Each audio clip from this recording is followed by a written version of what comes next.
ایک بار میں Hong Kong میں تھا.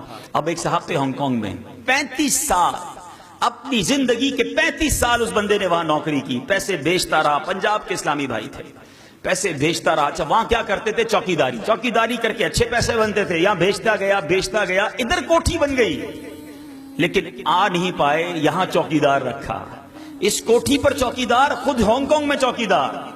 آخر کار گھر والوں نے کہا ساری زندگی گزار لی، اب تو کوٹھی بھی بن گئی، اب تو آ جاؤ.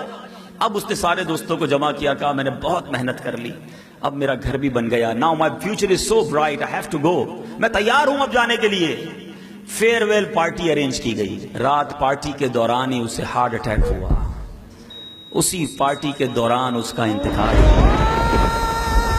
جس فلائٹ میں اس کے سامان نے آنا تھا اسی فلائٹ میں اس کی میت آئی.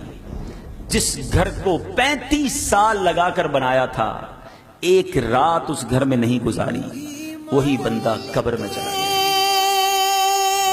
35 سال میں ہم نے کتنی بار قبر بنانے کی کوشش کی. آپ سب، میں بھی آپ کے ساتھ شامل ہوں، میں اپنے آپ سے بھی بات کرتا ہوں. صبح سے شام دنیا کی فکر تو ہے، مگر جس قبر میں آج رات بھی جا سکتا ہوں وہ قبر روشن ہوگی کہ نہیں، اس کی کس کو فکر ہے؟ حلال کماؤں تاکہ قبر میں سانپ نہ آ جائیں، حرام کی طرف نہ جاؤں کہیں رب ناراض نہ ہو جائے، حرام کاموں سے بچاؤں.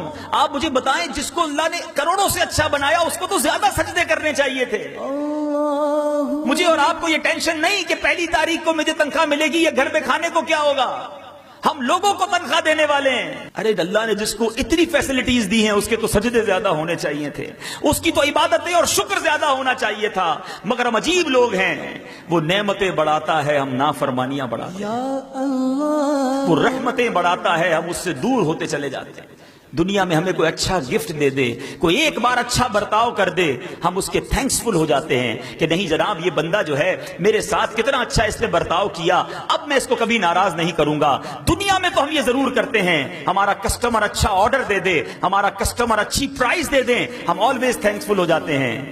اللہ مجھے اور آپ کو نعمتیں دیتا ہے، ہم نافرمان ہو جاتے ہیں. خدارا وطن سے باہر جانے کے خواب دیکھنا چھوڑ دو. اپنے وطن کی آدھی روٹی اپنے ماں باپ کے ساتھ اچھی ہے، باہر کی 4 روٹیاں وطن سے دور رہ کر اچھی نہیں.